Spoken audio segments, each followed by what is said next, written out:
Assalamualaikum warahmatullahi wabarakatuh. Pada kesempatan kali ini akan menceritakan tentang kisah pemuda miskin ini rela menahan lapar demi ibunya. Tak ada yang menyangka saat pemuda ini memancing di sungai, ia menemukan anak monyet ajaib yang mengubah takdir kehidupannya. Seperti apa ceritanya? Mari kita mendengarkan sampai selesai.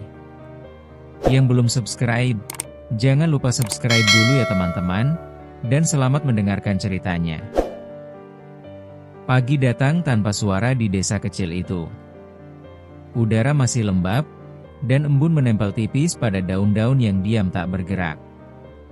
Di dalam sebuah gubuk kayu sederhana, seorang pemuda bernama Tanto telah terjaga bahkan sebelum ayam berkokok. Ia duduk di tepi dipan bambu, memandangi ibunya yang terbaring di sudut ruangan. Wajah wanita itu pucat, napasnya berat, sesekali diselingi batuk yang terdengar kering dan menyayat.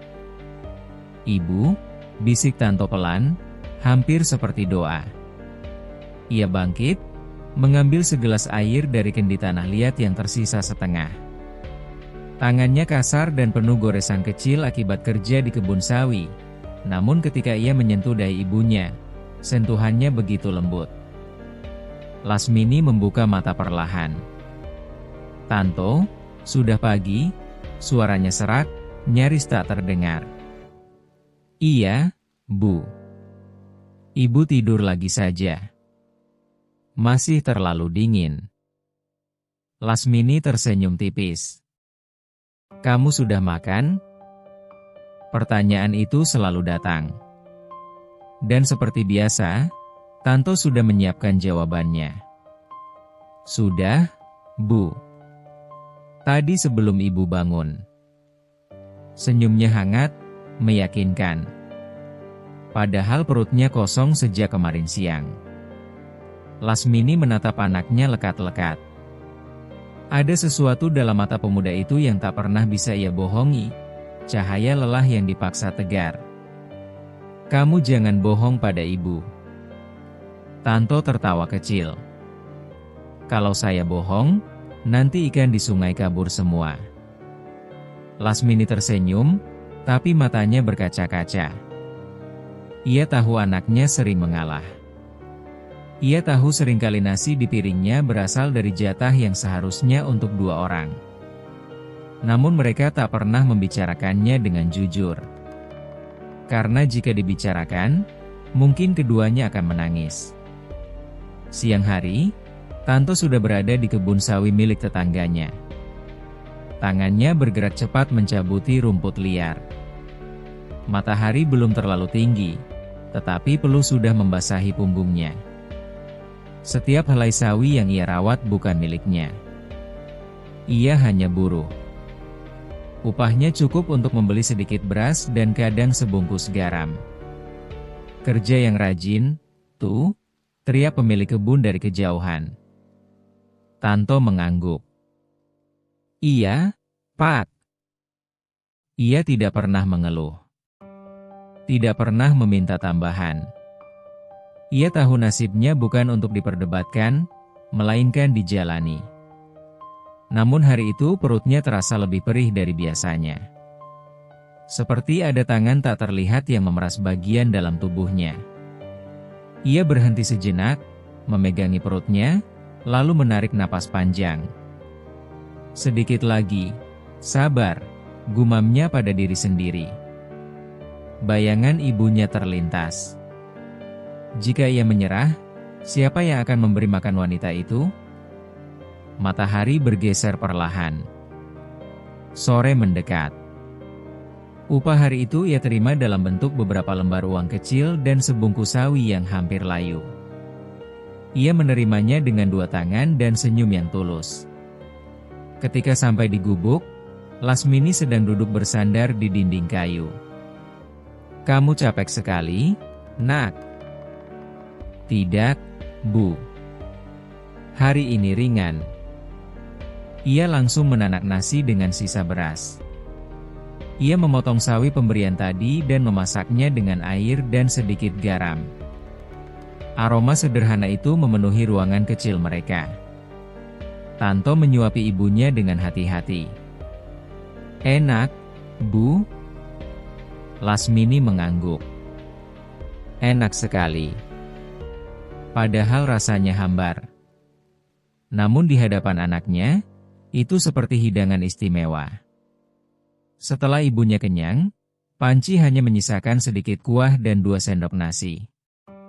"Sudah, tuh. Makanlah." Tanto menggeleng. "Tadi saya sudah makan di kebun." "Kamu pasti bohong lagi." Tanto tersenyum, lalu berdiri. "Saya mau ambil air dulu, Bu." Ia keluar membawa ember kosong. Begitu sampai di luar, ia duduk di tanah, menunduk, dan menekan perutnya yang berbunyi keras. Langit mulai berwarna jingga. Senja turun perlahan, menyapu desa dengan cahaya lembut yang indah sekaligus sendu. Tanto memandangi warna langit itu lama sekali. "Kalau aku lapar, tak apa," bisiknya. "Asal ibu tidak." Air matanya jatuh tanpa suara. Malam datang. Angin bertiup pelan melalui celah-celah papan gubuk. Lasmini sudah tertidur, meski batuknya masih sesekali terdengar. Tanto duduk di depan pintu, memandangi gelap. Perutnya kembali berbunyi, lebih keras dari sebelumnya. Ia teringat sungai di ujung desa. Beberapa kali ia berhasil mendapatkan ikan kecil di sana. Tidak selalu, tapi cukup untuk mengisi perutnya sendiri tanpa mengurangi jatah ibunya. Ia bangkit perlahan, mengambil batang bambu yang dijadikannya alat pancing, dan ember kecil yang sudah penyok di beberapa sisi. "Aku pergi sebentar, Bu," bisiknya, meski tahu ibunya tertidur. Langkahnya ringan, meski tubuhnya lelah. Setiap langkah terasa seperti keputusan besar, antara menyerah pada nasib atau berusaha sedikit lagi. Di kejauhan, suara air sungai terdengar samar. Tanto menarik napas panjang. Mungkin malam ini ada rezeki, katanya pada dirinya sendiri. Namun jauh di dalam hatinya, ada sesuatu yang tak ia mengerti. Seperti perasaan bahwa malam itu bukan hanya tentang ikan. Seolah-olah takdir sedang menunggu di tepi sungai. Ia tidak tahu bahwa langkahnya malam itu akan mengubah seluruh hidupnya. Namun untuk saat ini, yang ia tahu hanya satu, ia lapar. Dan ia mencintai ibunya lebih dari rasa lapar itu sendiri. Langit semakin gelap, tetapi langkah Tanto tetap mantap. Di antara sunyi malam dan perut yang kosong, seorang pemuda berjalan membawa harapan kecil. Harapan yang mungkin, tanpa ia sadari, sedang diawasi oleh sesuatu yang lebih besar dari sekadar nasib. Dan disitulah kisah ini benar-benar akan dimulai. Langit sore itu seperti kain panjang berwarna jingga yang dibentangkan perlahan di atas desa. Cahaya matahari yang mulai condong ke barat menyapu jalan tanah dengan kilau lembut. Bayangan pepohonan memanjang, seakan ingin memeluk bumi sebelum malam benar-benar turun. Tanto berjalan perlahan menyusuri jalan setapak. Di tangannya tergenggam sebatang bambu tua yang telah ia raut sendiri menjadi alat pancing sederhana. Di pundaknya tergantung ember kecil yang sudah penyok. Langkahnya ringan, tetapi tubuhnya masih menyimpan letih dari seharian bekerja. Angin sore menyentuh wajahnya yang kurus. Ia memejamkan mata sesaat. "Semoga hari ini ada ikan," gumamnya pelan. Ia tidak berharap banyak. 1 atau 2 ikan kecil saja sudah cukup untuk mengganjal perutnya malam ini. Ia tidak ingin mengambil jatah nasi ibunya lagi. Ia ingin ibunya makan tanpa rasa bersalah. Ketika ia melewati beberapa rumah warga, terdengar suara tawa dan bunyi sendok beradu dengan piring. Aroma makanan menyusup ke hidungnya. Aroma bawang goreng, nasi hangat, dan sayur yang baru matang. Perutnya bergetar. Tanto mempercepat langkahnya. "Jangan dengar," bisiknya pada dirinya sendiri. Itu bukan untukmu. Langkahnya semakin jauh dari keramaian, semakin dekat pada suara gemericik air. Sungai di ujung desa selalu menjadi tempat pelariannya. Di sana, ia bisa berbicara dengan dirinya sendiri tanpa takut dinilai. Di sana, ia merasa lebih jujur. Cahaya senja memantul di permukaan air, menciptakan kilau keemasan yang tenang.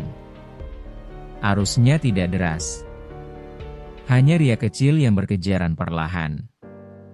Tanto duduk di tepi sungai, menancapkan bambunya, dan mulai memasang umpan seadanya.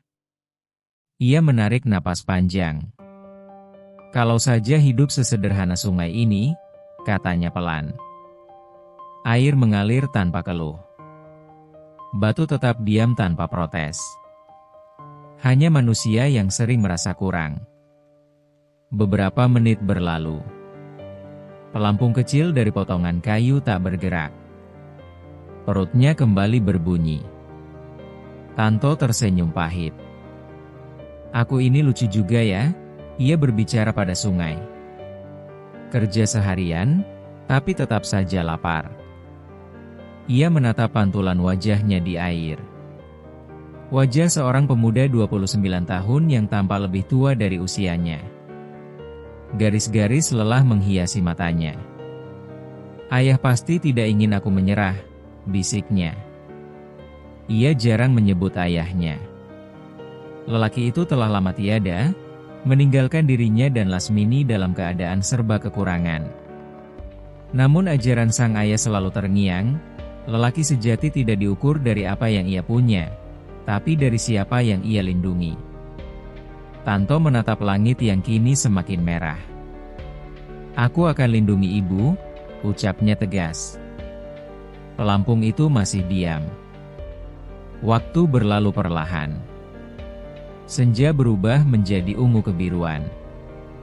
Suara serangga mulai terdengar dari semak-semak.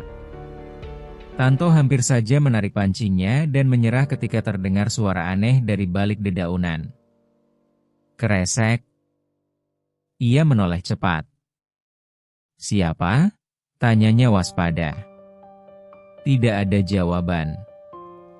Hanya suara daun kering yang terinjak pelan. Tanto berdiri, memegang bambunya seperti tongkat. Kalau anak-anak desa, jangan menakut-nakuti, serunya. Sunyi. Lalu dari balik rimbun semak, muncul sesuatu yang kecil dan gemetar. Seekor anak monyet. Tubuhnya kurus. Bulunya kusam. Matanya besar dan tampak kebingungan. Tanto membeku. Monyet kecil itu menatapnya tanpa bergerak. Tidak lari. Tidak mendekat. Hanya berdiri, seolah menimbang apakah manusia di depannya berbahaya. Kenapa sendirian? Tanya Tanto pelan, suaranya berubah lembut. Anak monyet itu bergerak satu langkah maju, lalu berhenti lagi. Tanto perlahan berlutut agar tubuhnya sejajar. Aku tidak akan menyakitimu.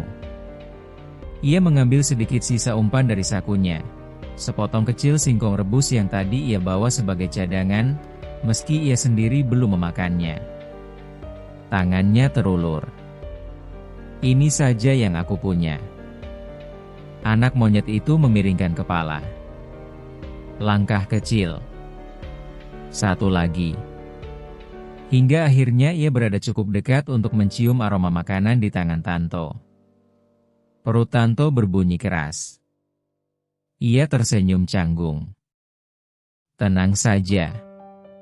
Aku sudah makan, katanya, meski ia tahu itu bohong lagi. Anak monyet itu dengan hati-hati mengambil singkong tersebut. Tangannya kecil dan hangat. Saat jari mereka bersentuhan, ada sesuatu yang aneh, seperti aliran hangat yang menjalar sebentar di dada Tanto. Ia tertegun. Mata anak monyet itu berbeda. Dalam. Seolah mengerti. Tanto duduk kembali, perlahan. Kalau kamu lapar, makanlah. Aku juga lapar. Ia tertawa kecil, tetapi suaranya bergetar. Anak monyet itu duduk di depannya, memakan singkong dengan lahap. Namun di sela-sela kunyahannya, ia tetap menatap Tanto. Seperti sedang mengawasi. Seperti sedang memahami. Angin malam mulai turun. Cahaya senja menghilang, digantikan warna gelap yang lembut. Pelampung pancing itu tetap tak bergerak. Tanto menghela napas panjang. Sepertinya malam ini tidak ada ikan. Ia memandang anak monyet itu lagi. Setidaknya kamu dapat makan. Anak monyet itu berhenti mengunyah. Ia melangkah lebih dekat, lalu duduk tepat di samping Tanto. Begitu saja. Tanpa takut. Tanpa ragu. Tanto terdiam. Sudah lama ia tidak duduk berdekatan dengan makhluk lain tanpa merasa sendirian. Ia menatap sungai, lalu berkata pelan, "Namaku Tanto." Anak monyet itu memiringkan kepala. Tanto tersenyum. "Kalau kamu tidak punya nama, bagaimana kalau aku memanggilmu Sinur?" Ia sendiri tak tahu dari mana nama itu datang.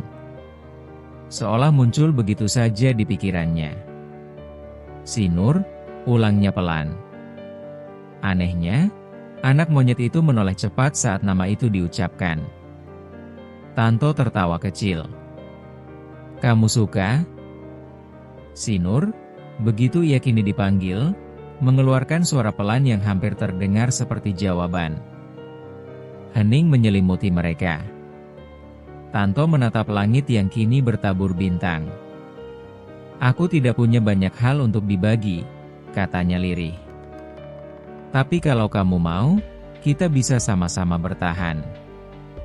Angin berdesir lembut, membawa aroma air dan tanah basah. Sinur bergerak mendekat, lalu dengan pelan menyentuhkan kepalanya ke lengan Tanto. Pemuda itu terkejut. Ia menatap makhluk kecil itu dengan mata berkaca-kaca. Sudah lama ia tidak merasakan sentuhan yang bukan dari ibunya. "Mungkin malam ini bukan tentang ikan," bisiknya. Pelampung pancingnya tetap diam. Namun entah mengapa, dadanya terasa lebih hangat daripada biasanya. Di bawah langit malam yang mulai gelap, seorang pemuda lapar dan seekor anak monyet kecil duduk berdampingan di tepi sungai.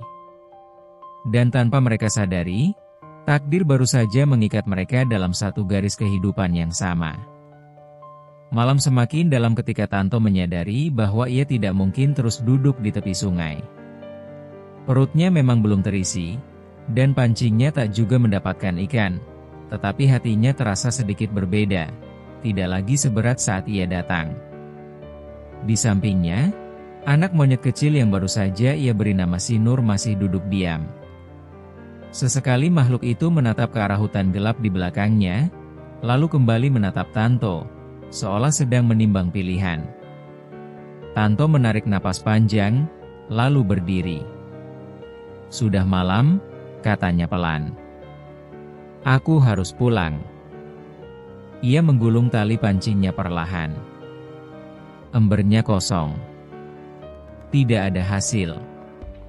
Namun langkahnya tak seputus asa tadi. Saat ia mulai berjalan menjauh dari sungai, terdengar langkah kecil di belakangnya. Kresek, kresek. Tanto menoleh. Sinur berdiri beberapa langkah di belakangnya. "Kenapa?" tanya Tanto lembut. "Kamu mau kembali ke keluargamu?" Anak monyet itu menoleh ke arah hutan, lalu kembali memandang Tanto. Tidak ada suara. Tidak ada gerakan untuk kembali. Tanto melanjutkan langkahnya. Kresek, kresek. Suara itu kembali terdengar. Ia berhenti lagi. "Kamu jangan ikut aku.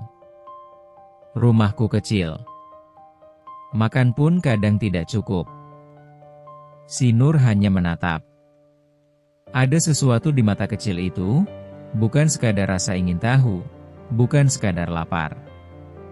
Ada kesepian yang sama, seperti yang selama ini dipikul Tanto. Tanto menghela napas panjang. Si Nur, kalau kamu ikut, kamu mungkin akan kelaparan juga. Namun kali ini si Nur melangkah lebih dekat. Hanya satu langkah. Tapi cukup untuk membuat hati Tanto bergetar. Ia tersenyum kecil. Kamu keras kepala juga, ya? Langit malam dihiasi bintang-bintang tipis. Angin bertiup lebih dingin. Tanto menatap anak monyet itu lama, lalu akhirnya berkata pelan, "Baiklah. Tapi jangan jauh-jauh dariku." Si Nur seolah mengerti. Ia berjalan lebih dekat, hampir sejajar. Sepanjang perjalanan pulang, Tanto merasa aneh. Biasanya ia berjalan sendirian dengan pikiran yang penuh beban. Namun malam itu, setiap langkah terasa ditemani. Sesekali ia melirik ke samping. Si Nur berjalan dengan hati-hati, kadang melompat kecil menghindari batu, kadang berhenti untuk memastikan Tanto masih di depannya. "Kamu benar-benar ikut?" gumam Tanto sambil tersenyum. Ketika gubuk kecil itu mulai terlihat di kejauhan, hati Tanto mendadak ragu. "Ibu," bisiknya. "Bagaimana reaksi Lasmini nanti?" Ia berhenti di depan pintu. Lampu minyak kecil masih menyala redup di dalam. Si Nur berdiri di sampingnya, menatap pintu kayu itu dengan penuh kewaspadaan. "Dengarkan," kata Tanto pelan. "Kamu jangan buat ibu kaget, ya?" Ia membuka pintu perlahan. Lasmini masih terjaga, duduk bersandar dengan selimut tipis menyelimuti tubuhnya. "Kamu lama sekali, Nak," ucapnya lirih. Tanto tersenyum dan masuk. "Maaf, Bu. Tidak dapat ikan." Lasmini hendak menjawab, tetapi tiba-tiba matanya membesar. Di balik kaki Tanto, terlihat sosok kecil berbulu yang mengintip. "Itu, apa?" tanya Lasmini pelan.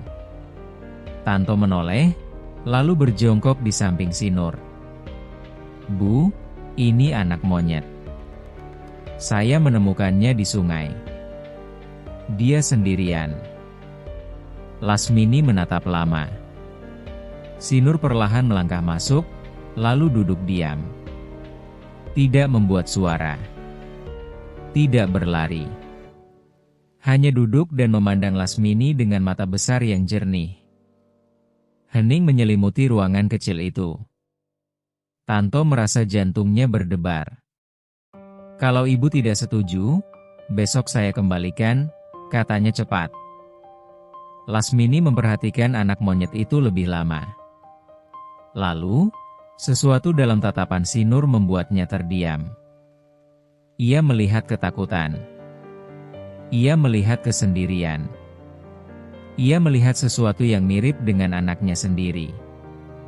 "Dia lapar?" tanya Lasmini akhirnya. Tanto terkejut. "Tadi saya beri sedikit singkong." Lasmini tersenyum tipis. "Kalau begitu, ambilkan sisa nasi tadi." Tanto terdiam. "Tapi, Bu..." "Ambilkan," ulang Lasmini lembut. Tanto bangkit dan mengambil sisa nasi yang tinggal sedikit. Ia meletakkannya di atas daun pisang kecil. Si Nur mendekat perlahan, lalu memakan nasi itu dengan hati-hati. Lasmini memperhatikan dengan mata berkaca-kaca. "Kita ini sama-sama makhluk Tuhan," katanya pelan. "Kalau dia datang padamu dalam keadaan sendirian, mungkin itu bukan kebetulan." Tanto menatap ibunya. "Namanya si Nur," katanya lirih. Lasmini tersenyum lebih lebar. "Nama yang indah." Malam itu, Untuk pertama kalinya, gubuk kecil mereka terasa berbeda. Si Nur duduk dekat pintu, seolah menjaga. Sesekali ia menoleh ke arah Tanto dan Lasmini, memastikan mereka masih di sana. Tanto berbaring di lantai beralaskan tikar tipis. Perutnya masih kosong, tetapi hatinya tidak lagi terasa sepi. Ia menoleh ke arah si Nur. "Kamu boleh tinggal," katanya pelan. "Tapi satu janji." Si Nur memiringkan kepala. "Kita tidak boleh saling meninggalkan." Hening beberapa saat. Tiba-tiba, si Nur melangkah mendekat dan duduk tepat di samping kepala Tanto. Makhluk kecil itu menyentuhkan tangannya ke lengan Tanto dengan lembut. Seolah mengerti. Seolah menerima janji itu. Tanto tersenyum dalam gelap. "Terima kasih sudah menemaniku malam ini," bisiknya. Dari sudut ruangan, Lasmini memandang keduanya dengan mata yang basah oleh haru. Dalam batinnya ia berdoa, "Ya Tuhan, jika Engkau kirim makhluk kecil ini untuk anakku, jadikanlah ia pembawa kebaikan." Angin malam berhembus pelan melalui celah papan. Lampu minyak bergoyang kecil, memantulkan bayangan tiga makhluk dalam satu ruangan sempit. Seorang ibu, seorang anak, dan seekor anak monyet kecil. Namun di antara bayangan itu, ada sesuatu yang belum mereka sadari. Saat Tanto hampir terlelap, ia merasa seakan ada hawa hangat yang menyelimuti ruangan. Bukan panas. Bukan dingin. Hanya hangat yang menenangkan. Ia membuka mata sedikit. Si Nur tidak tidur. Makhluk kecil itu duduk diam, menatap ke arah luar pintu yang sedikit terbuka. Matanya memantulkan cahaya lampu dengan kilau yang aneh, lebih terang dari seharusnya. Seolah ada cahaya kecil yang hidup di dalamnya. Tanto mengerjap, mengira ia hanya berhayal karena lapar. Ia tersenyum kecil dan menutup mata kembali.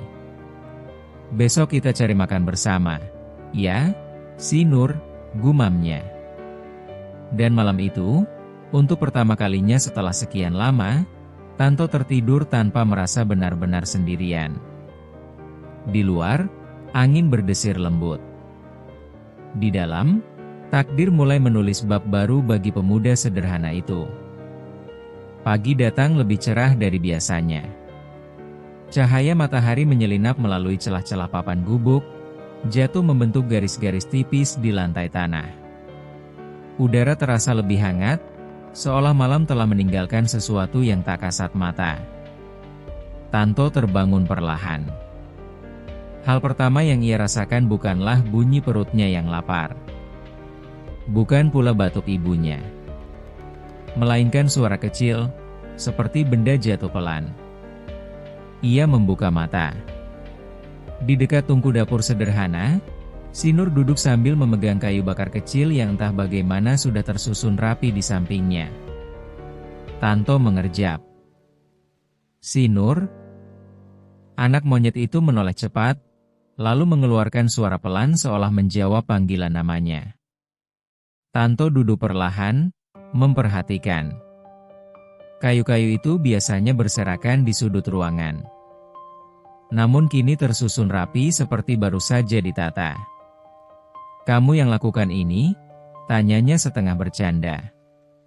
Si Nur menatapnya, lalu dengan lincah melompat kecil dan mendekat. Tanto tertawa pelan. "Ah, mungkin hanya kebetulan." Namun di sudut hatinya, ada rasa heran yang belum terjawab. Lasmini terbangun dengan napas yang sedikit lebih ringan pagi itu. Batuknya masih ada, tetapi tidak sekeras biasanya. Ia melihat Tanto yang sedang menyalakan api tungku. "Kamu bangun lebih pagi?" tanyanya lirih. Tanto tersenyum. "Iya, Bu." Si Nur juga bangun pagi. Lasmini menoleh, dan mendapati anak monyet kecil itu duduk dengan tenang, memperhatikan api menyala. Ada sesuatu yang berbeda dari suasana pagi itu. Biasanya gubuk terasa dingin dan sunyi. Namun kini terasa hidup. Si Nur tiba-tiba bergerak mendekati Lasmini, lalu duduk di dekat kakinya. Lasmini terdiam. Makhluk kecil itu tidak berisik. Tidak mengacak-acak barang. Ia hanya duduk, lalu dengan pelan menyentuhkan tangannya ke ujung selimut Lasmini. Seperti memberi salam. Lasmini tersenyum lembut. "Kamu penjaga anakku, ya?" katanya pelan.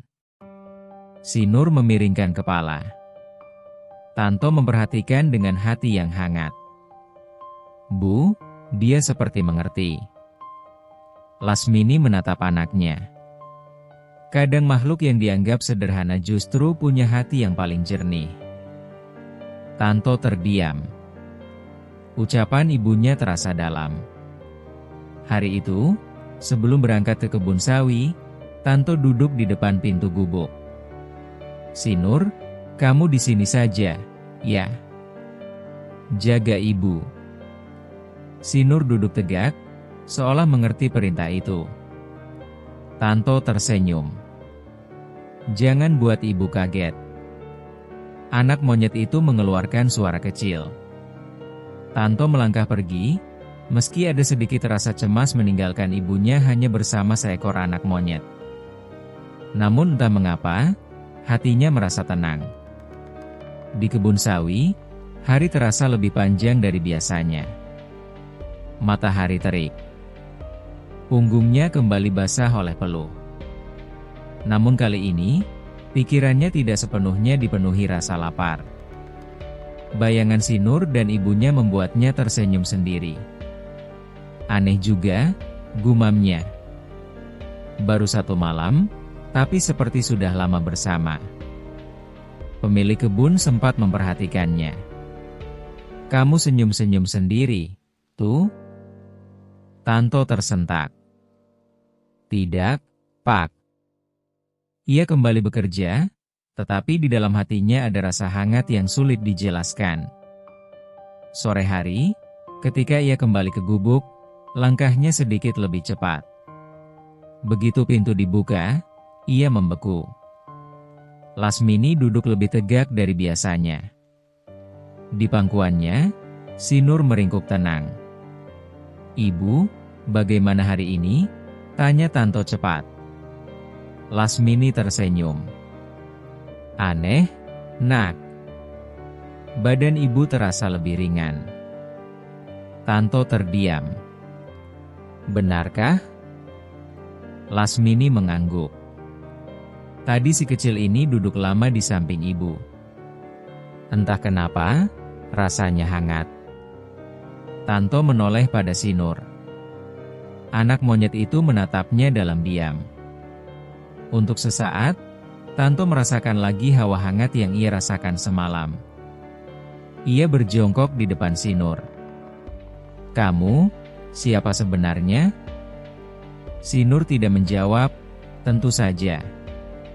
Namun matanya berbinar aneh dalam cahaya senja. Malam datang perlahan. Mereka makan bersama dengan sederhana, nasi tipis dan sayur bening. Kali ini, si Nur duduk di antara mereka. Lasmini tertawa kecil ketika si Nur meniru gerakan Tanto menyuap makanan. "Lihat, tuh. Dia seperti anak kecil." Tanto tersenyum lebar, mungkin untuk pertama kalinya dalam waktu yang lama. "Kalau begitu, dia anak kita juga, Bu." Lasmini terdiam, lalu tersenyum dengan mata yang berkaca-kaca. Rumah ini tak lagi sepi. Kalimat itu menggema pelan di hati Tanto. Tak lagi sepi. Selama ini ia tak pernah sadar bahwa yang paling menyakitkan bukan hanya lapar, tetapi kesunyian. Kesunyian yang membuat hari-harinya terasa berat dan sunyi tanpa tawa. Kini, ada suara kecil, ada gerakan lincah, ada makhluk yang menatapnya seolah memahami. Namun malam itu juga membawa sesuatu yang ganjil. Saat Tanto hampir terlelap, ia mendengar suara pelan dari luar. Bukan suara hewan biasa. Lebih seperti desir angin yang berbisik. Ia membuka mata perlahan. Si Nur tidak tidur. Anak monyet itu duduk menghadap pintu, tubuhnya tegak. Matanya bersinar samar. Bukan cahaya lampu minyak. Bukan pantulan api. Cahaya itu berasal dari dalam matanya sendiri. Tanto menahan napas. Si Nur, anak monyet itu menoleh perlahan. Cahaya itu meredup seketika. Tanto mengusap wajahnya. Mungkin aku terlalu lelah. Ia mencoba meyakinkan diri. Namun jauh di dalam hatinya, ia tahu ada sesuatu yang berbeda. Si Nur kembali duduk, lalu perlahan mendekat dan menyentuhkan tangannya ke dada Tanto. Hangat. Sangat hangat. Seperti api kecil yang tidak membakar, tetapi menenangkan. Tanto menutup mata. Kalau kamu memang dikirim untukku, bisiknya lirih, aku akan menjagamu seperti kamu menjagaku. Angin malam berdesir lembut. Gubuk kecil itu mungkin masih rapuh.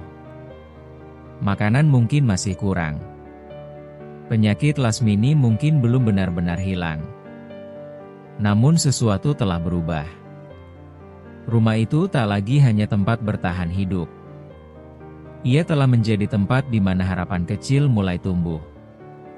Dan di sudut ruangan sederhana itu, 3 makhluk duduk dalam satu lingkaran nasib yang perlahan disatukan oleh sesuatu yang lebih besar dari sekadar kebetulan.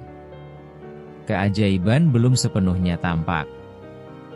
Namun ia sudah mulai bernafas. Pagi itu tidak datang dengan kehangatan seperti kemarin. Udara terasa lebih dingin. Cahaya matahari yang masuk melalui celah papan tanpa pucat, seolah enggan menyinari gubuk kecil itu. Tanto terbangun oleh suara batuk yang lebih keras dari biasanya. Ibu. Ia segera bangkit dan mendekat. Lasmini terbaring dengan wajah memerah, napasnya tersengal. Tangannya gemetar ketika mencoba menutup mulutnya dengan kain tipis. Maaf, membangunkanmu, bisik Lasmini di sela batuk. Tanto berlutut di samping dipan. Tidak apa-apa, Bu. Saya memang sudah bangun. Ia menyentuh dahi ibunya. Panas. Jantungnya berdegup lebih cepat. Kenapa badan ibu panas sekali? Lasmini mencoba tersenyum, tetapi wajahnya meringis. Hanya sedikit demam. Tanto menggenggam tangan ibunya yang terasa kering. Sedikit? Ini bukan sedikit. Si Nur yang sejak tadi duduk di sudut ruangan tiba-tiba melompat mendekat. Ia menatap Lasmini dengan mata lebar, lalu menyentuh ujung selimut pelan. Seolah merasakan sesuatu. Tanto berdiri cepat. Saya cari air dulu. Ia keluar membawa ember, langkahnya terburu-buru. Dalam kepalanya hanya ada satu pikiran. Ia tidak boleh kehilangan ibunya. Sepanjang perjalanan menuju sumur kecil di belakang gubuk, pikirannya berkecamuk. Bagaimana kalau sakitnya makin parah? Bagaimana kalau? Ia tidak sanggup menyelesaikan kalimat itu. Air dalam ember terasa berat saat ia membawanya kembali. Setiap langkah seperti menekan dada. Di dalam gubuk, si Nur masih duduk dekat Lasmini. Anehnya, anak monyet itu tampak lebih tenang daripada biasanya. Matanya tidak lepas dari wajah wanita tua itu. Tanto memeras kain dan mengompres dahi ibunya. Ibu harus bertahan, katanya lirih. Lasmini membuka mata perlahan. Jangan terlalu cemas. Bagaimana mungkin ia tidak cemas? Ibu jangan bicara dulu. Istirahat saja. Lasmini menatapnya lama. Ada rasa sedih di matanya. "Tanto, kalau suatu saat ibu tidak ada." "Jangan," suara Tanto meninggi tanpa sadar. Sinur terkejut dan mundur sedikit. Tanto menunduk, napasnya bergetar. "Jangan bicara seperti itu, Bu. Saya tidak punya siapa-siapa selain ibu." Lasmini tersenyum tipis. "Kamu punya Tuhan. Dan sekarang, kamu punya teman kecil itu." Tanto terdiam. Ia menoleh ke arah Sinur. Anak monyet itu kembali mendekat, lalu duduk sangat dekat dengan kaki Lasmini. Tiba-tiba, sesuatu yang aneh terjadi. Sinur mengangkat kedua tangannya kecilnya, lalu menempelkannya pada selimut tepat di atas dada Lasmini. Tanto menahan napas. Ada keheningan yang berbeda di ruangan itu. Udara terasa lebih hangat. Bukan panas dari demam. Lebih seperti hangat yang lembut dan menenangkan. Lasmini menarik napas lebih dalam dari sebelumnya. Batuknya mereda. Tanto terperangah. "Sinur?" Anak monyet itu tetap diam, matanya terpejam. Beberapa detik berlalu. Lalu Sinur menarik tangannya perlahan. Lasmini membuka mata. "Aneh," bisiknya. "Apa, Bu?" "Rasanya sedikit lebih ringan." Tanto menatap Sinur dengan dada bergetar. "Ini kebetulan?" Ia tidak tahu. Namun ia tahu satu hal, ada sesuatu yang tak biasa. Hari itu, Tanto tidak pergi bekerja. Ia duduk menjaga ibunya. Persediaan beras mereka hampir habis. Uang yang tersisa hanya cukup untuk membeli sedikit garam. Namun ia tidak peduli. Baginya, ibunya lebih penting dari apapun. Sore menjelang, demam Lasmini kembali naik. Kali ini lebih tinggi. Napasnya berat. Tanto panik.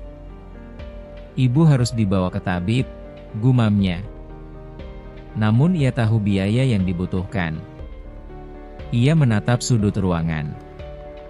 Tidak ada barang berharga untuk dijual. Ia mengepalkan tangan. "Aku harus cari uang." Sinur berdiri di depannya, menghalangi langkahnya. "Jangan halangi aku, Sinur." Anak monyet itu menatapnya dalam-dalam. Tanto berlutut. "Aku tidak punya pilihan." Matanya berkaca-kaca. "Aku tidak bisa hanya duduk dan melihat ibu seperti ini." Sinur tiba-tiba melompat keluar pintu. Tanto terkejut. "Sinur." Ia bangkit dan mengikuti sampai keluar. Namun anak monyet itu sudah menghilang ke arah hutan kecil di dekat sungai. "Jangan pergi," teriak Tanto. Jawaban yang ia dapat hanya desiran angin. Tanto berdiri terpaku. Untuk pertama kalinya sejak Sinur datang, ia merasa takut kehilangan makhluk kecil itu. "Kenapa kamu pergi sekarang?" bisiknya putus asa. Ia kembali masuk ke gubuk. Lasmini tampak semakin lemah. "Sinur?" tanyanya pelan. "Dia keluar sebentar," jawab Tanto dengan suara yang berusaha tegar. "Malam turun lebih cepat dari biasanya." Tanpa Sinur, gubuk itu kembali terasa sunyi. Tanto duduk di samping ibunya, menggenggam tangannya. "Kalau harus menukar hidupku, aku rela," bisiknya dalam doa.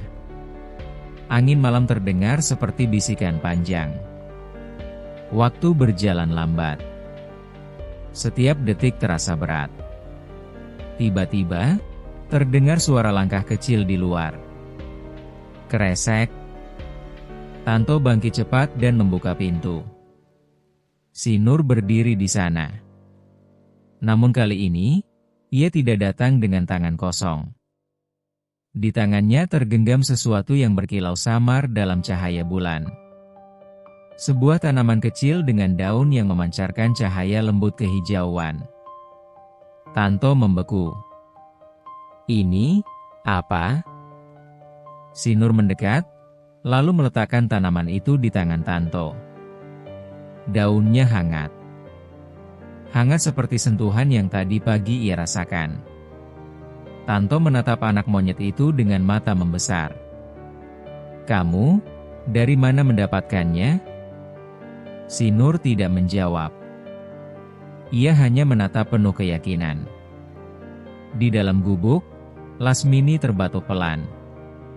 Tanto menoleh, lalu kembali melihat tanaman di tangannya. Hatinya berdebar.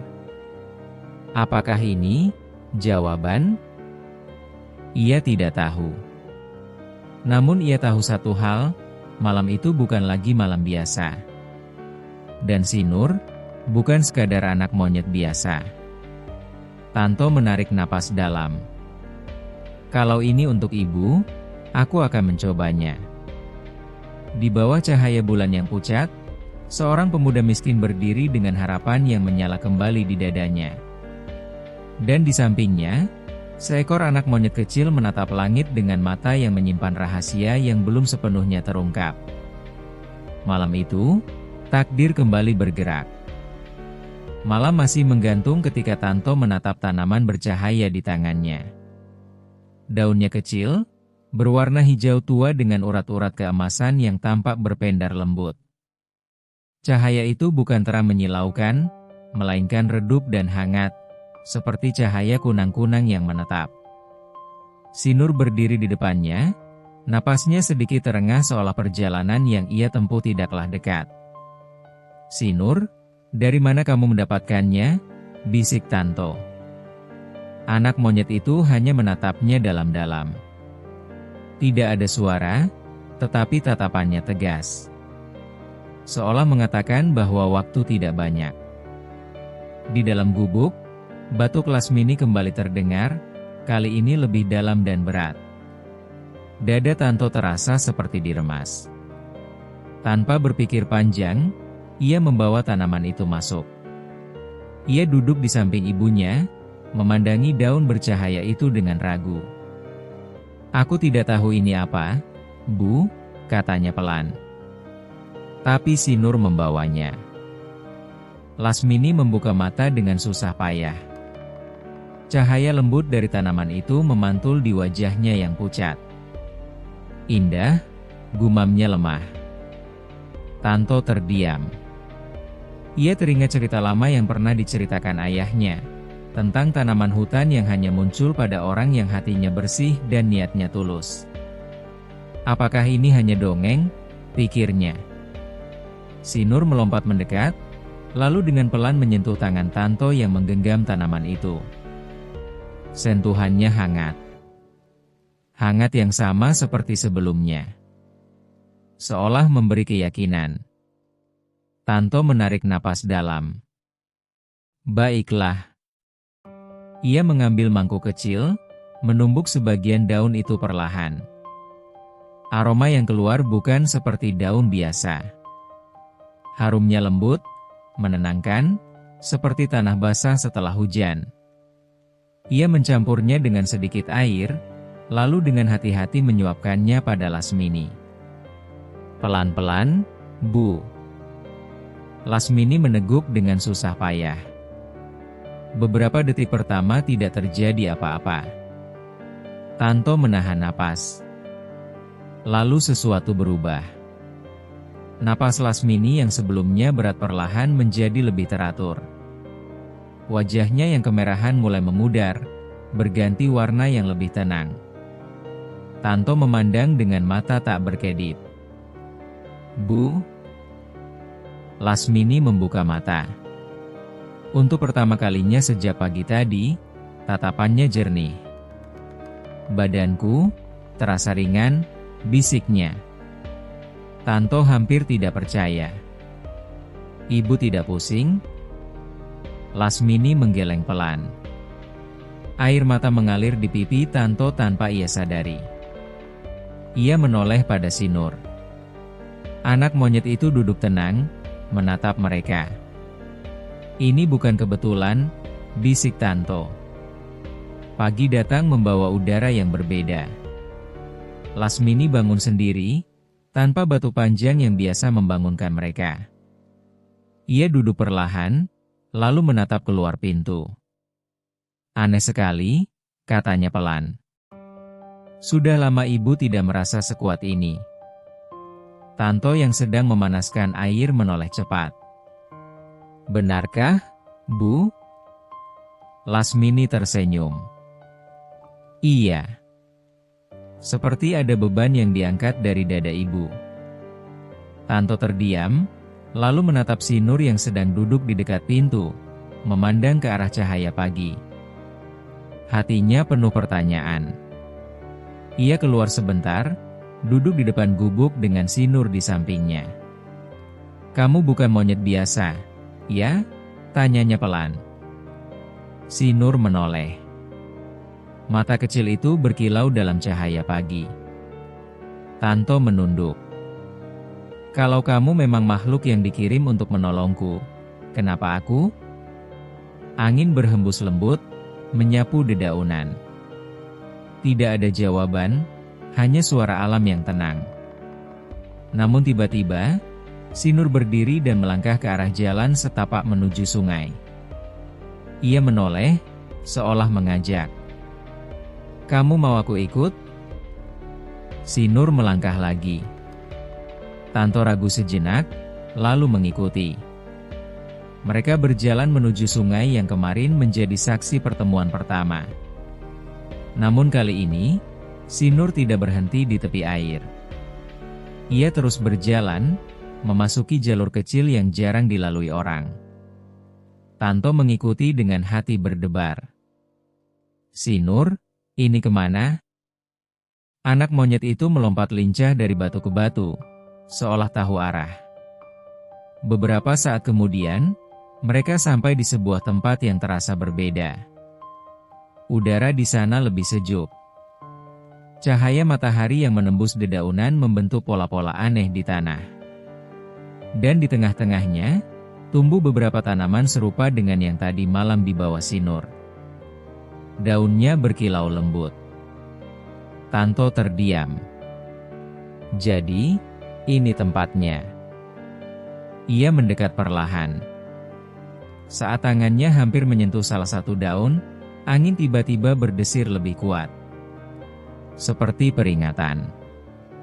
Si Nur melompat ke depannya, menggelengkan kepala kecilnya. Tanto mengerti. Tidak boleh sembarangan, ya? Ia menarik tangannya. Si Nur kemudian mengambil satu daun kecil, menyerahkannya pada Tanto dengan hati-hati. Tanto menerima dengan rasa hormat. Ini bukan untuk keserakahan, gumamnya. Ia sadar, jika tanaman ini benar-benar berharga, ia bisa menjualnya. Ia bisa kaya. Namun pikiran itu hanya muncul sesaat. Ia menatap si Nur. Kita tidak akan mengambil lebih dari yang dibutuhkan. Si Nur mengeluarkan suara pelan, seperti persetujuan. Sepanjang perjalanan pulang, hati Tanto terasa penuh. Bukan hanya karena ibunya membaik, tetapi karena ia mulai memahami sesuatu. Keajaiban bukan tentang kekayaan mendadak. Bukan tentang kemewahan. Keajaiban adalah tentang kesempatan kedua. Tentang harapan yang muncul ketika segalanya terasa hilang. Sesampainya di gubuk, Lasmini berdiri di pintu. Ia berdiri. Tanpa bersandar. Tanpa gemetar. Tanto terpaku. Ibu, berdiri. Lasmini tersenyum lebar. Iya, nak. Ibu merasa kuat. Tanto berlari memeluknya. Tangisnya pecah. Terima kasih, terima kasih.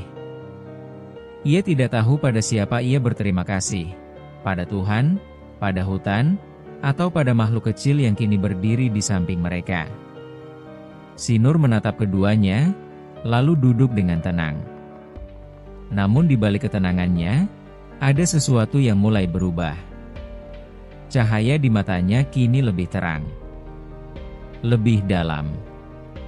Seolah bab baru dalam hidup mereka telah resmi dimulai. Dan untuk pertama kalinya, Tanto tidak lagi hanya bertahan hidup.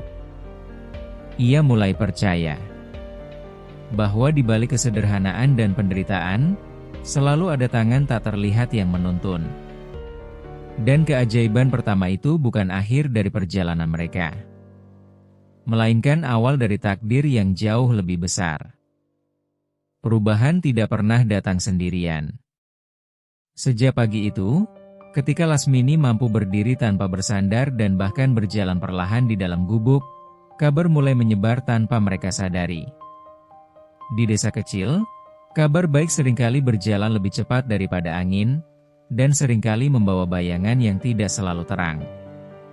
Tanto kembali bekerja di kebun sawi setelah beberapa hari absen. Wajahnya masih menyimpan lelah, tetapi ada ketenangan baru dalam sorot matanya. Tuh, sapa salah satu buruh lain sambil menyiram tanaman. Katanya ibumu sudah membaik? Tanto mengangguk pelan. Iya. Alhamdulillah. Pemilik kebun mendekat, mengusap dagunya. Cepat sekali sembuhnya. Bukannya kemarin parah? Tanto terdiam sejenak. Ia tidak tahu harus menjawab apa. Hanya, diberi obat dari hutan, katanya akhirnya. Obat dari hutan? Ulang lelaki itu dengan nada penasaran. Tanto segera menunduk dan kembali mencabuti rumput. Ia bisa merasakan tatapan yang berbeda hari itu. Bukan sekadar rasa ingin tahu. Ada sesuatu yang lain, sesuatu yang membuat udara terasa lebih berat. Sore hari, ketika Tanto pulang, ia melihat dua orang tetangga berdiri agak jauh dari gubuknya. Mereka berpura-pura berbicara, tetapi mata mereka jelas mengarah ke rumah kecil itu.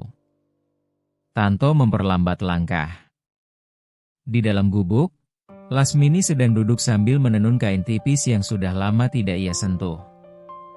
Wajahnya memang belum sepenuhnya pulih, tetapi warna hidup telah kembali di pipinya. Si Nur duduk di sampingnya. Begitu Tanto masuk, si Nur menoleh cepat, lalu berdiri seolah memberi peringatan. Ada apa? Tanya Tanto pelan. Si Nur menatap ke arah luar pintu. Tanto membuka sedikit daun pintu dan melihat dua bayangan itu masih ada. Hatinya bergetar. Malamnya, terdengar suara ketukan. Tok, tok, tok. Tanto menatap Lasmini. Wanita itu ikut menegang. Ia membuka pintu perlahan. Di luar berdiri pemilik kebun dan seorang lelaki lain yang jarang ia ajak bicara. Maaf mengganggu, kata pemilik kebun. Kami hanya ingin memastikan kabar ibumu benar. Tanto mengangguk kaku. Iya, Pak. Sudah membaik. Mereka masuk tanpa benar-benar menunggu izin. Tatapan mereka langsung jatuh pada si Nur. Ah, ini monyet itu, ya?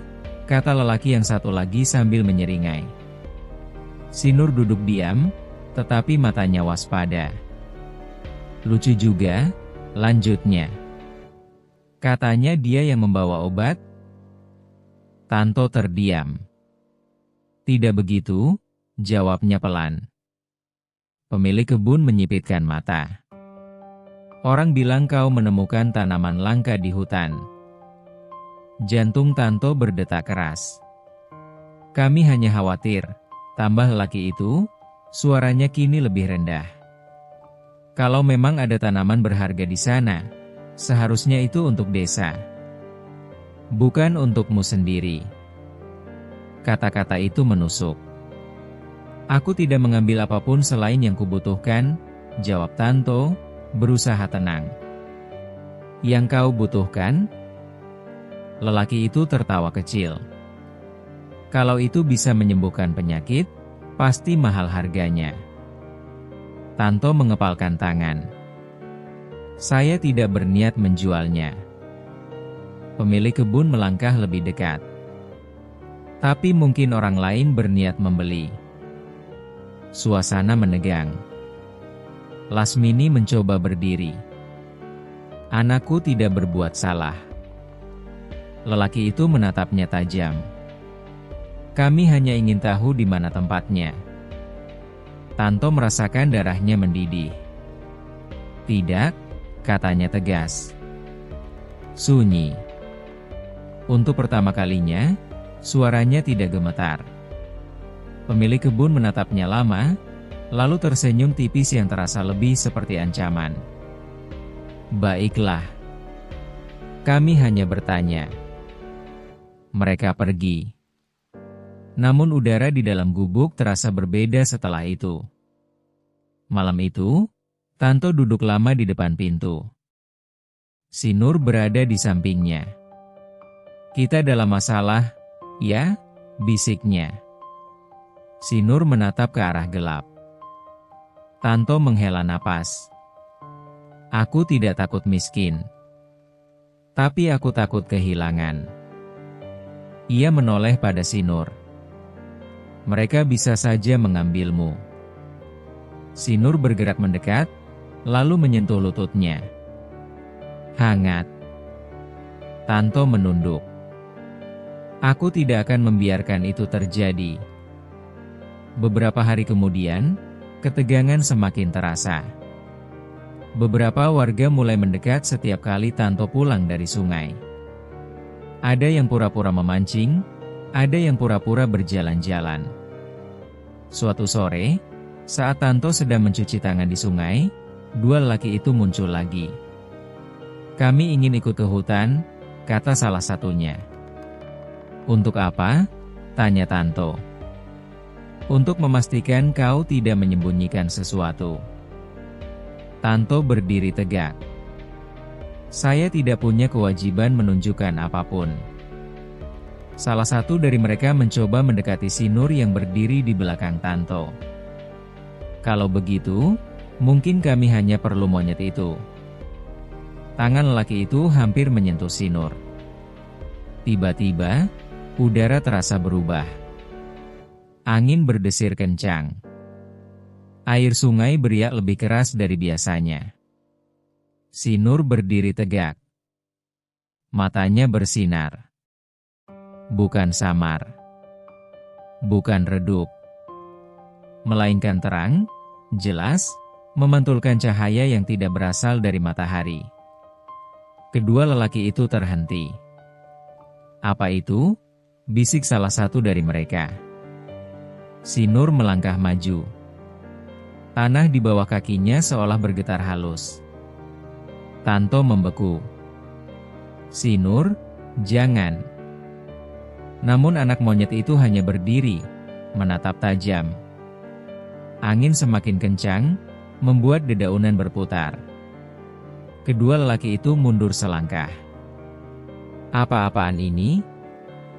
Sungai memercik lebih keras, seolah marah. Tanto merasa jantungnya hampir berhenti. Cukup, teriaknya. Ia berdiri di depan si Nur. Tidak ada yang akan kalian dapatkan di sini.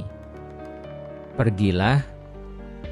Untuk beberapa detik yang terasa seperti selamanya, dunia seakan menahan napas.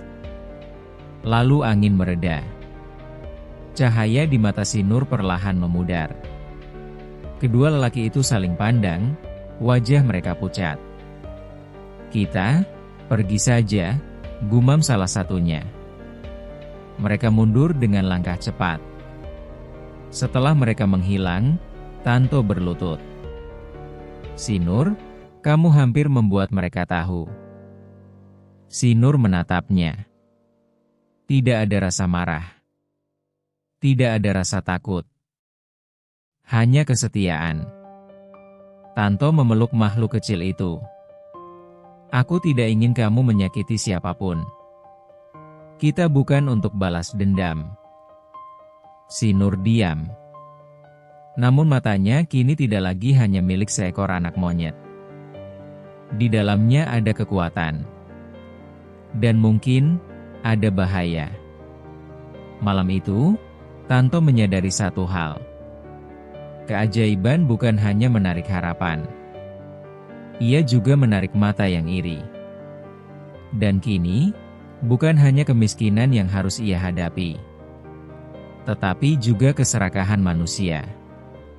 Ia menatap Sinur yang tertidur di sampingnya. Apapun yang terjadi, bisiknya, aku akan melindungimu.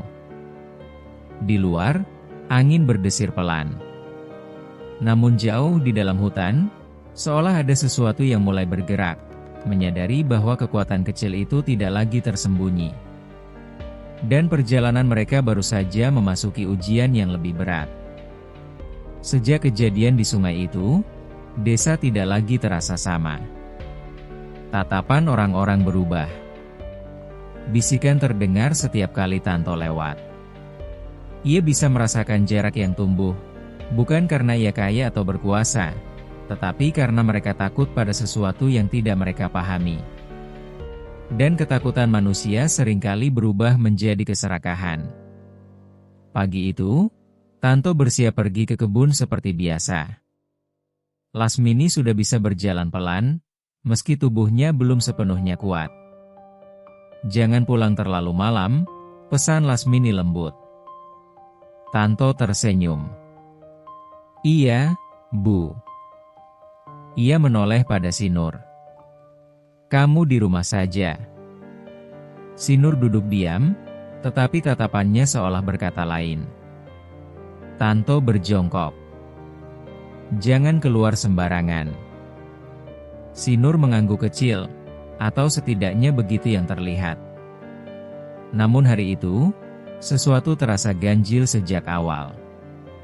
Angin berhembus lebih kencang, dan burung-burung di pepohonan terdengar gelisah. Siang hari, dua lelaki desa yang sebelumnya mendatangi gubuk kembali berkumpul. Kali ini bersama satu orang lain yang tubuhnya lebih besar dan tatapannya lebih keras. Kita tidak bisa membiarkan dia menyembunyikan harta desa, kata lelaki besar itu. Kalau monyet itu benar punya kekuatan, kita ambil saja, sahut yang lain. Rencana sederhana itu lahir dari keserakahan yang sederhana pula. Mereka tidak peduli pada ketulusan. Mereka hanya melihat peluang. Sore hari, ketika Tanto masih di kebun, ketukan keras terdengar di pintu gubuk. Tok! Tok! Tok! Lasmini terkejut. Sinur berdiri tegak. Siapa? Tanya Lasmini dengan suara gemetar. Tanpa menunggu jawaban, pintu didorong paksa. Tiga lelaki itu masuk. Kami hanya ingin melihat monyet itu, kata lelaki besar dengan suara berat. Lasmini mencoba berdiri menghalangi. Jangan sentuh dia. Salah satu lelaki menepis tangannya. Sinur melompat ke depan Lasmini, berdiri di antara mereka. Tatapannya tajam. Ambil saja, perintah lelaki besar. Salah satu dari mereka mencoba menangkap Sinur. Namun anak monyet itu bergerak cepat, melompat ke atas balok kayu, lalu ke dinding. Pegang dia. Keadaan menjadi kacau. Lasmini berteriak memanggil Tanto. Namun jarak terlalu jauh. Akhirnya, lelaki besar berhasil meraih kaki Sinur saat ia melompat. Sinur menjerit kecil. Tangan kasar itu mencengkeram kuat. Tangkap dia. Lasmini menangis. Lepaskan. Sinur berusaha meronta, tetapi cengkeraman terlalu kuat. Dalam kepanikan itu, sesuatu terjadi. Cahaya dari tubuh Sinur menyala lebih terang dari sebelumnya. bukan hanya di mata, tetapi menyelimuti seluruh tubuhnya. Lelaki besar itu berteriak, "Apa ini?" Tangannya seperti terbakar, meski tidak ada api. Ia tetap memegang, keras kepala oleh keserakahan. "Cepat! Ikat dia!" Namun si Nur tidak melawan dengan kekerasan. Ia menoleh pada Lasmini. Tatapan itu lembut, seolah berpamitan. Lalu cahaya itu membesar. Angin berputar di dalam gubuk, membuat debu dan daun kering berterbangan. Dinding kayu bergetar. Para lelaki terjatuh ke belakang. Cahaya itu membutakan mereka sesaat. Dan dalam kilatan itu, terdengar suara kecil, bukan jeritan, bukan teriakan, melainkan bisikan. "Lindungi." Cahaya meredup. Sunyi. Ketika para lelaki membuka mata, si Nur tidak lagi di tangan mereka. Ia terbaring di lantai, tidak bergerak. Tubuhnya kecil, napasnya sangat pelan. Lasmini merangkak mendekat. Si Nur. Para lelaki mundur, ketakutan. "Kita pergi," teriak salah satu dari mereka. Mereka berlari keluar tanpa menoleh lagi. Tak lama kemudian, Tanto datang berlari setelah mendengar kabar dari tetangga yang melihat keributan. "Ibu," teriaknya. Ia masuk dan melihat pemandangan itu. Lasmini menangis sambil memangku tubuh kecil si Nur. Tanto berlutut. Si Nur, bangun. Tidak ada gerakan. Dada Tanto terasa hancur. Apa yang mereka lakukan? Lasmini terisak. Dia melindungi ibu. Tanto menggenggam tangan kecil si Nur. Hangatnya hampir hilang. "Kenapa kamu lakukan ini?" bisiknya, air mata menetes deras. Ia memeluk tubuh kecil itu erat-erat. "Aku yang seharusnya melindungimu." Air mata jatuh membasahi bulu kusam itu. Tiba-tiba, cahaya kecil muncul di antara tangan mereka. Sangat redup. Namun ada. Tanto membeku. Si Nur. Cahaya itu berdenyut pelan. Seperti detak jantung. Lalu terdengar suara lembut di dalam pikirannya. Bukan melalui telinga, melainkan langsung di dalam hati. Ketulusan tidak pernah sia-sia. Tanto terisak. "Jangan pergi."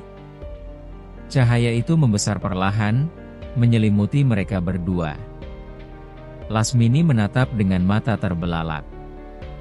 Tubuh si Nur perlahan terangkat beberapa senti dari lantai. Cahaya itu menyebar ke seluruh ruangan.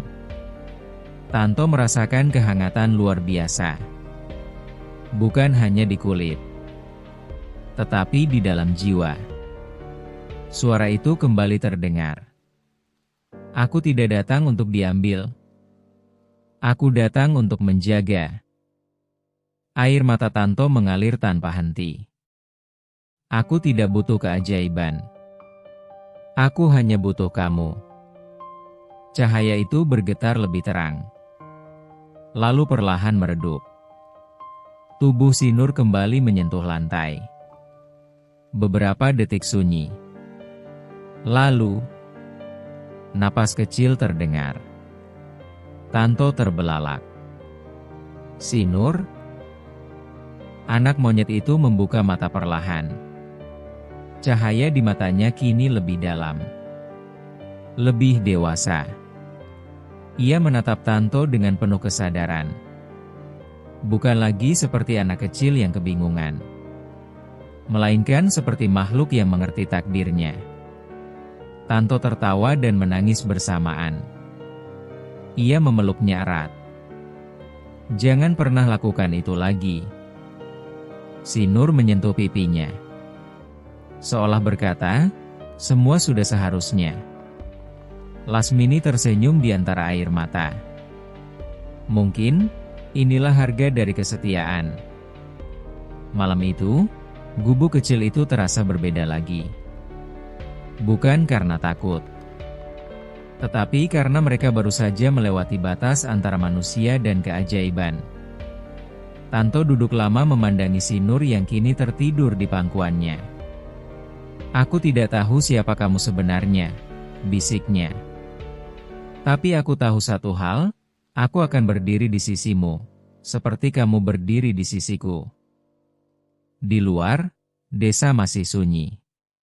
Namun jauh di dalam hutan, cahaya kecil menyala sekejap, seolah menandai bahwa pengorbanan si Nur bukanlah akhir, melainkan awal dari kebenaran yang segera terungkap. Sejak hari pengorbanan itu, desa Sidokara tidak lagi dipenuhi bisikan serakah, melainkan bisikan ketakutan. 3 lelaki yang mencoba menangkap si Nur jatuh sakit secara tiba-tiba. Tubuh mereka lemas, kulit mereka terasa panas, dan setiap malam mereka bermimpi tentang cahaya yang menyilaukan serta suara kecil yang berkata, keserakahan akan memakan dirinya sendiri. Tidak ada yang berani mendekati gubuk Tanto lagi. Namun ketenangan itu bukanlah kedamaian. Itu adalah jarak. Dan jarak seringkali menyimpan badai yang lebih besar. Suatu malam, ketika angin berhembus lebih dingin dari biasanya, si Nur terbangun dari tidurnya. Ia duduk tegak, matanya menyala lembut dalam gelap. Tanto yang tertidur di samping ibunya terbangun perlahan. "Si Nur?" Anak monyet itu menoleh. Tatapannya berbeda. Bukan lagi hanya lembut, tetapi dalam. Seolah menyimpan rahasia yang sudah terlalu lama disembunyikan. Si Nur berjalan pelan ke arah pintu. Tanto berdiri. "Kamu mau kemana?" Si Nur berhenti. Menoleh. Lalu melangkah keluar. Tanpa ragu, Tanto mengikutinya. Langit malam dipenuhi bintang. Hutan di kejauhan terlihat seperti bayangan gelap yang menyimpan misteri. Si Nur berjalan menuju arah hutan. Tanto terdiam sesaat. Hatinya berdebar. Namun ia tidak menghentikan langkahnya. Jika ini takdir, ia ingin melihatnya sampai akhir. Semakin dalam mereka melangkah, semakin sunyi dunia di sekitar mereka. Tidak ada suara jangkrik. Tidak ada desir daun. Hanya langkah kaki dan napas. Tiba-tiba, si Nur berhenti di sebuah tanah lapang kecil. Ia berdiri tegak. Tubuh kecilnya mulai memancarkan cahaya lagi. Lebih terang dari sebelumnya. Tanto terbelalak. "Si Nur, apa yang terjadi?" Cahaya itu membesar. Angin berputar di sekeliling mereka. Tanah bergetar pelan. Dan dari cahaya itu, bentuk si Nur perlahan berubah. Tubuhnya memanjang. Wajahnya bersinar. Matanya menjadi seperti 2 bintang kecil. Namun bukan menyeramkan. Justru menenangkan. Di hadapan Tanto kini berdiri sosok bercahaya, menyerupai makhluk hutan yang agung, namun tetap menyimpan raut si Nur. Tanto mundur selangkah. Air matanya jatuh. "Kamu, siapa sebenarnya?" Sosok itu tersenyum lembut. Suaranya kini terdengar jelas, tidak lagi hanya di dalam hati. "Aku adalah penjaga yang dikirim untuk menguji hati manusia." Tanto gemetar. "Menguji?" "Ya. Tidak semua orang miskin berhati bersih. Tidak semua orang lapar tetap jujur. Tidak semua orang menderita tetap tulus." Tanto terdiam. "Ketika kau menahan lapar demi ibumu, saat kau berkata sudah makan padahal belum, saat kau berbagi hasil tangkapan pertamamu, saat kau melindungiku tanpa tahu siapa aku, saat itulah ujianmu selesai. Air mata Tanto mengalir tanpa suara. Aku tidak pernah merasa sedang diuji. Itulah ketulusan. Angin berhembus lebih hangat. Keserakahan di desa ini telah lama tumbuh. Jika dibiarkan, ia akan menghancurkan banyak hati. Tanto menunduk. Aku tidak ingin membalas mereka. Aku hanya ingin hidup tenang bersama ibuku. Sosok bercahaya itu mendekat. Karena itulah kau dipilih. Tiba-tiba cahaya itu menyebar luas, membentuk lingkaran besar di tanah. Di tengah lingkaran itu, tanah retak perlahan. Dari dalamnya muncul sinar biru keemasan. Tanto menutup mata karena silau. Ketika ia membukanya kembali, di hadapannya berdiri pohon kecil yang memancarkan cahaya lembut. Ini adalah pohon kehidupan, ujar sosok itu. Selama kau menjaga ketulusan, desa ini akan diberkati. Tanah akan subur. Penyakit akan mereda.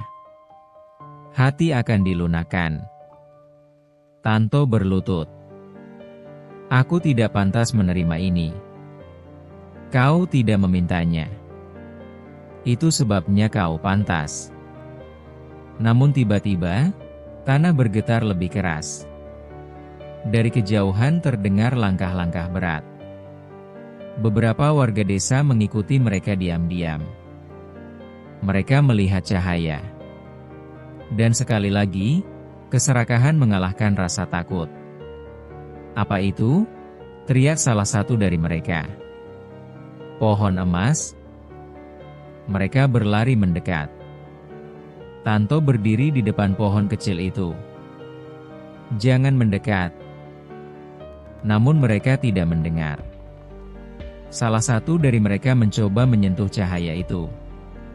Begitu tangannya menyentuh batang pohon, ia terlempar mundur seperti dihantam angin besar. Yang lain terjatuh satu persatu. Sosok bercahaya itu mengangkat tangan. Ini bukan untuk dirampas. Namun warga desa tetap mencoba bangkit. Kalau bukan untuk kami, untuk siapa? Teriak salah satu dengan marah. Tanto berteriak, suaranya pecah oleh emosi. Untuk kita semua. Tapi bukan dengan cara mengambil. Ia menoleh pada mereka. Selama ini kalian menghina kami. Kalian meremehkan ibuku. Kalian ingin merebut sahabatku. Tapi aku tidak pernah membalas. Ia menunjuk pohon bercahaya itu. Kalau kalian ingin berkah, ubahlah hati kalian. Sunyi. Angin berhenti. Sosok bercahaya menatap Tanto dengan bangga. Pilihan ada pada mereka. Warga desa saling menatap. Wajah mereka kini bukan lagi dipenuhi keserakahan, melainkan rasa malu. Lelaki besar yang dulu memimpin datang perlahan. Ia berlutut. Aku salah. Yang lain mengikuti. Maafkan kami. Cahaya pohon itu bergetar lembut. Sosok bercahaya tersenyum. Penyesalan adalah awal dari perubahan. Cahaya perlahan meredup, kembali masuk ke dalam pohon kecil itu. Lalu sosok bercahaya itu menoleh pada Tanto. Waktuku di dunia ini hampir selesai. Tanto membeku. Apa maksudmu? Aku tidak akan lagi bersamamu dalam bentuk ini. Air mata kembali mengalir. Jangan pergi. Sosok itu menyentuh dada Tanto. Aku akan selalu ada dalam hatimu. Dan selama pohon ini tumbuh, keberkahan akan tinggal. Cahaya itu menyatu dengan pohon. Dan perlahan, bentuk Sinur kembali seperti semula. Anak monyet kecil, tertidur di bawah pohon bercahaya. Tanto berlutut memeluknya. "Terima kasih." Warga desa menyaksikan dalam diam. Malam itu menjadi saksi bahwa keajaiban tidak datang untuk diperebutkan, tetapi untuk mengingatkan. Sejak malam itu, desa berubah. Tanah menjadi lebih subur. Hasil panen melimpah. Penyakit jarang datang. Namun lebih dari itu, warga mulai saling membantu. Dan setiap kali seseorang hampir dikuasai keserakahan, mereka teringat cahaya di hutan. Tanto tetap hidup sederhana. Ia tidak menjadi kaya raya. Namun ia tidak lagi kekurangan. Lasmini sehat. Sinur kembali lincah seperti biasa. Namun kini, tatapannya selalu menyimpan cahaya kecil yang hanya bisa dipahami oleh Tanto. Dan di dalam hati Tanto, ia tahu. Ujian terbesar bukanlah kemiskinan, melainkan bagaimana menjaga hati tetap bersih ketika dunia menawarkan kuasa. Pagi itu datang dengan cara yang berbeda. Bukan karena langit lebih cerah. Bukan karena angin lebih lembut. Tetapi karena hati manusia di desa itu telah berubah. Tanto duduk di depan gubuknya, memandangi ibunya yang sedang menjemur kain. Senyum Lasmini kini tidak lagi diselimuti rasa cemas seperti dulu. Wajahnya yang dulu pucat kini tampak lebih segar. Sinur duduk di samping Tanto, memakan potongan singkong rebus dengan tenang. "Sinur," gumam Tanto pelan. Anak monyet kecil itu menoleh. Tanto tersenyum kecil. "Kita sudah melewati banyak hal, ya?" Sinur mengangguk pelan, matanya memantulkan cahaya matahari pagi. Sejak malam pohon bercahaya muncul, kehidupan tidak lagi terasa berat seperti sebelumnya. Tanto masih bekerja di kebun sawi. Ia tidak berhenti menjadi buruh. Ia tidak berubah menjadi bangsawan. Ia tidak tinggal di rumah besar. Namun ada yang berubah. Ia tidak lagi menahan lapar. Hasil kebun lebih melimpah. Tetangga yang dulu mengejek kini menawarkan bantuan. Lelaki besar yang dulu memimpin keserakahan kini sering datang membawa hasil panen sebagai tanda penyesalan. "Terimalah ini," katanya suatu hari, menunduk. "Anggap saja sebagai permintaan maaf yang tak akan cukup." Tanto menerimanya bukan dengan rasa menang, tetapi dengan hati yang tenang. "Yang penting bukan pemberianmu," jawabnya waktu itu. "Yang penting perubahanmu."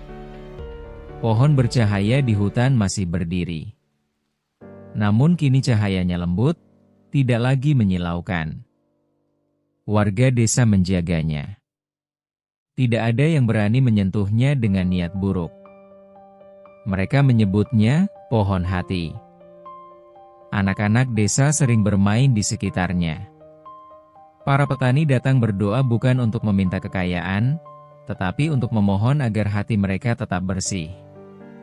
Dan setiap kali seseorang hampir tergoda oleh keserakahan, entah mengapa mereka selalu teringat wajah kecil Sinur dan cahaya yang pernah membakar tangan yang rakus.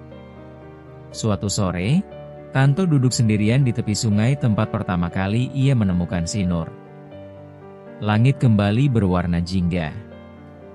Air mengalir pelan. Sinur duduk di bahunya. "Aku sering berpikir," kata Tanto pelan, "bagaimana kalau hari itu aku tidak membantumu?" Sinur menatapnya. "Mungkin hidupku tetap berjalan," lanjut Tanto. "Tapi mungkin hatiku tidak akan pernah benar-benar hidup." Angin berhembus lembut. Tanto tersenyum. "Aku dulu merasa miskin karena tidak punya harta. Ternyata aku salah." Ia menoleh pada Sinur. "Aku miskin ketika hatiku hampir putus asa. Dan kau mengajarkanku bahwa kekayaan bukanlah apa yang kita simpan, tetapi apa yang kita berikan." Sinur menyentuh pipinya dengan lembut. Cahaya kecil muncul di mata si Nur, bukan cahaya besar seperti dulu, tetapi cukup untuk menghangatkan senja. Malam itu, Lasmini memanggil mereka berdua masuk. "Tanto, si Nur, makan malam sudah siap." Tanto tertawa kecil. "Dulu," kata, "makan malam selalu terasa seperti perjuangan. Sekarang kata itu terdengar seperti anugerah." Mereka makan bersama. Sederhana. Tidak mewah. Namun cukup. Setelah makan, Lasmini memandang anaknya dengan tatapan yang dalam. "Tanto?" "Iya, Bu. Kalau suatu hari Ibu sudah tidak ada, jangan pernah tinggalkan hatimu yang seperti ini." Tanto terdiam. "Jangan bicara begitu." Lasmini tersenyum lembut. "Hidup ini sementara. Tapi kebaikan bisa abadi." Si Nur memeluk lengan Tanto. Tanto menggenggam tangan ibunya. "Aku akan menjaga hati ini, Bu. Demi Ibu. Demi si Nur. Demi semua yang telah kita lewati." Lasmini mengangguk, puas. Bulan demi bulan berlalu. Desa Sidokara menjadi desa yang berbeda. Bukan karena bangunan baru. Bukan karena emas tersembunyi. Tetapi karena orang-orangnya berubah. Mereka belajar dari kesalahan. Mereka belajar bahwa keajaiban tidak datang untuk membuat seseorang kaya, tetapi untuk mengingatkan. Dan semakin hari, si Nur semakin terlihat seperti monyet biasa. Ia bermain, melompat, terkadang nakal. Namun hanya Tanto yang tahu, di balik mata kecil itu masih tersimpan cahaya purba yang pernah menyelamatkan banyak hati. Suatu hari, saat matahari terbit perlahan, Tanto bermimpi. Dalam mimpinya, ia melihat sosok bercahaya seperti malam di hutan itu. "Waktumu akan datang untuk menjadi penjaga berikutnya," suara itu berkata. "Penjaga apa?" "Penjaga hati manusia." Tanto terbangun dengan napas dalam. Si Nur duduk di sampingnya, menatapnya. "Apakah itu benar?" tanya Tanto pelan. Si Nur tidak menjawab. Tetapi cahaya kecil di matanya bersinar sesaat. Tanto tersenyum. "Aku mengerti. Menjadi penjaga bukan berarti memiliki kekuatan magis. Menjadi penjaga berarti memilih tetap jujur ketika bisa berbohong. Memilih berbagi ketika bisa menyimpan. Memilih memaafkan ketika bisa membalas." Beberapa tahun kemudian, gubuk kecil itu masih berdiri. Namun kini lebih kokoh. Bukan karena kayunya diganti seluruhnya, tetapi karena cinta yang mengisinya. Lasmini hidup lebih lama dari yang pernah mereka bayangkan. Dan setiap sore, ia selalu duduk memandangi anak dan monyet kecil itu dengan rasa syukur. Desa tidak lagi memandang mereka dengan iba, melainkan dengan hormat. Namun Tanto tidak pernah merasa lebih tinggi dari siapapun. Ia tetap berjalan dengan langkah sederhana. Tetap bekerja. Tetap tersenyum. Karena ia tahu, ujian terbesar bukanlah ketika seseorang miskin. Ujian terbesar adalah ketika seseorang diberkahi. Suatu senja terakhir dalam kisah ini, Tanto kembali duduk di tepi sungai. Langit jingga seperti hari pertama. Ia memejamkan mata. "Terima kasih," bisiknya. Bukan hanya kepada si Nur. Bukan hanya kepada ibunya. Tetapi kepada hidup yang telah mengajarkannya arti ketulusan. Si Nur melompat ke pangkuannya. Mereka memandangi air yang terus mengalir. Dan seperti sungai itu, kehidupan akan terus berjalan. Namun cahaya yang pernah lahir dari ketulusan tidak akan pernah padam. Ia akan berpindah dari hati ke hati, dari generasi ke generasi. Dan selama masih ada satu manusia yang memilih berbuat baik meski tak ada yang melihat, maka warisan cahaya itu akan tetap hidup.